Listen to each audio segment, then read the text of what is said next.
Hey guys! Good morning and welcome back to another vlog.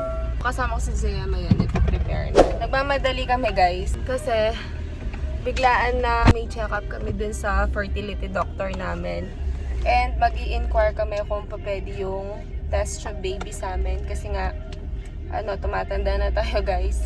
And nagpa-plan na talaga kami na magka-baby ni JM. So, tingnan natin kung ano yung kalalabasan ng check-up namin ngayon. And then, isasama namin kayo guys sa work routine namin ngayon dahil gumagana na lahat ng business yung sa construction and sa cafe. Ready na ba kayo? Kasi parang hindi ako masyado ready. Ang daming ganap. So yeah, sasama namin kayo guys. I hope you'll enjoy watching this video.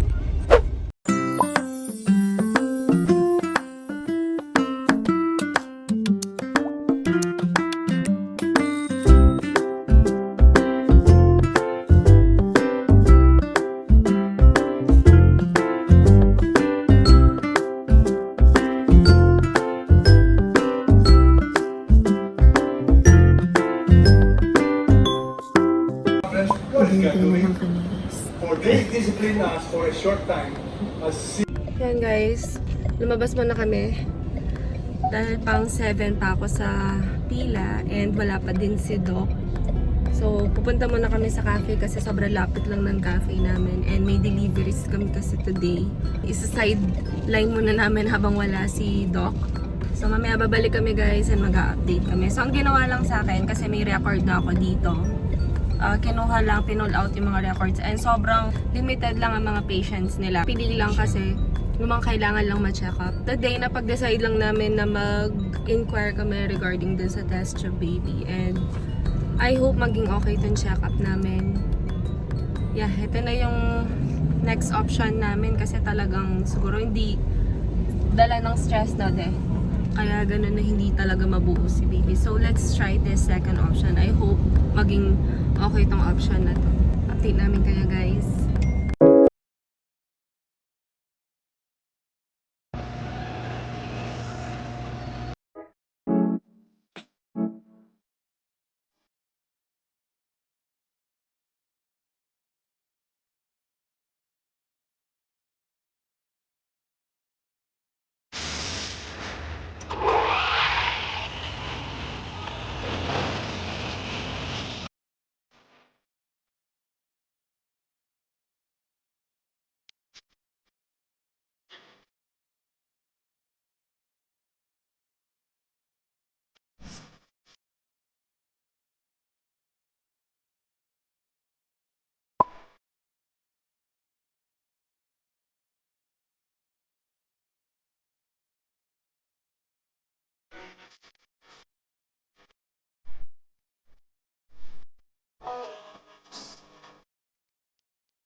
Guys, we're doing a note para dun sa isa sa mga customers namin dito sa Coffee Talk na i-deliver namin today. Actually, from Tarlac siya and then nakipag-coordinate siya sa amin para makapag-deliver dun sa special one niya. So, eto, nag-request siya ng special note para ilagay doon. Ito ginagawa namin para sa kanya. I hope pag na-receive ito ng special one niya, matuwa siya and pati na rin yung customer namin sana matuwa.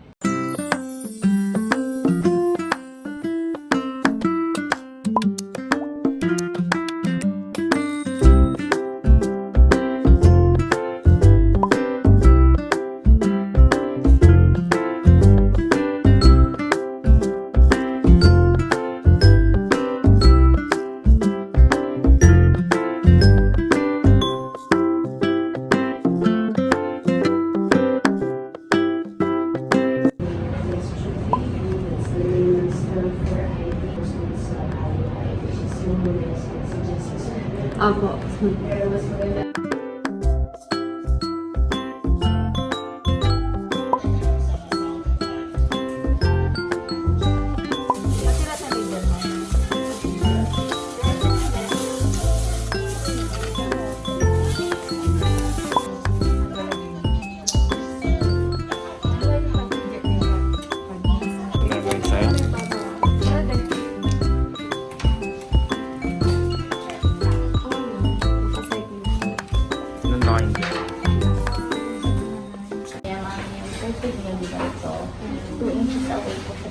gusto ko, pwede po mag-inject dyan.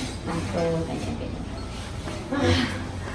Sulisan niyo muna ng alcohol. Tapos, tusok. Dapat lahat ng needle makatusok. Ayan mo. Push mo yung diretso mo.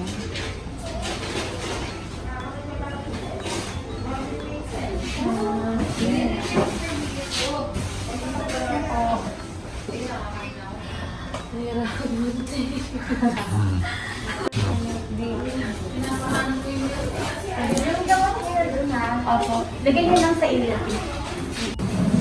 Uwi na. Dalawa na yung injection sa 30 at saka 31 tapos medicine. So yung gagawin guys, matutuloy mo na yung IUI. Hindi mo na yung test tube kasi marami daw akong eggs. So yan, may 2 injections pa ka remaining and then oral. And then after this, yung process na ipapasok na yung sperm. IUI yung tawag dyan. Oo, Pagkipa na IUI. po sa IUI, IVF. Dalawang beses itatry yung IUI na yan. Kapag hindi talaga pa pwede, doon na tayo sa test tube. Pero hopefully sana magpwede na. Oo. Sana pwede na kasi magastos, libiro yung gastos. Ngayon guys, papunta na kami sa coffee shop. Ang sakit. I hate injections ever since. So ano yung process na kanina ginawa sa'yo? So kanina, noon na kasi nag-deliver si JM. And then ako lang kausap ni Doc. Ang next step talaga is IUI. But I'm requesting na sana mag-test tube baby na lang para sana sure na talaga na mabubuo si baby. IUI means yung sperm ni JM gagawin niya on the day na mag-ovulate ako. Yung nandun na yung mga eggs. Kasi imo-monitor na ni Doc yung mga eggs namin yan. So, yun muna yung ni-request ni Doc na mag-try kami ng 2 months na IUI.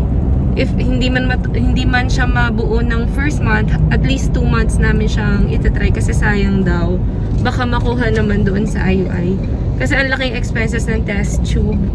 Which is 30% success rate daw ang test tube. Hindi naman porket sinabi mo nag-test tube baby ka, agad mabubuo. It depends pa rin daw. And then yan, tatry muna namin yung IUI kasi sabi naman niya marami akong egg na nagpo-produce. So, we have 100% trust kay Doc. I think naman mas alam niya kung ano yung masuunahan namin para at least hindi kami gumastos na malaki. Sinasama namin kayo dito sa journey namin dito sa IUI. I hope this one maging positive na tayo guys. Kasi ilang steps na tayo din? 4? Pang 4th na to, no? Pang 4th step na to guys. And then the last step is test tube na. Ito pa pala guys. Kapag hindi namin tinry ang IUI at nag-test tube baby na ako, ibig sabihin, hindi na ako pwedeng bumalik dun sa step ulit. Kapag nilagpasan namin yung IUI, this is important na itry namin lahat ng steps para at least makita namin kung saan tayo magsasucess. So, ayan guys.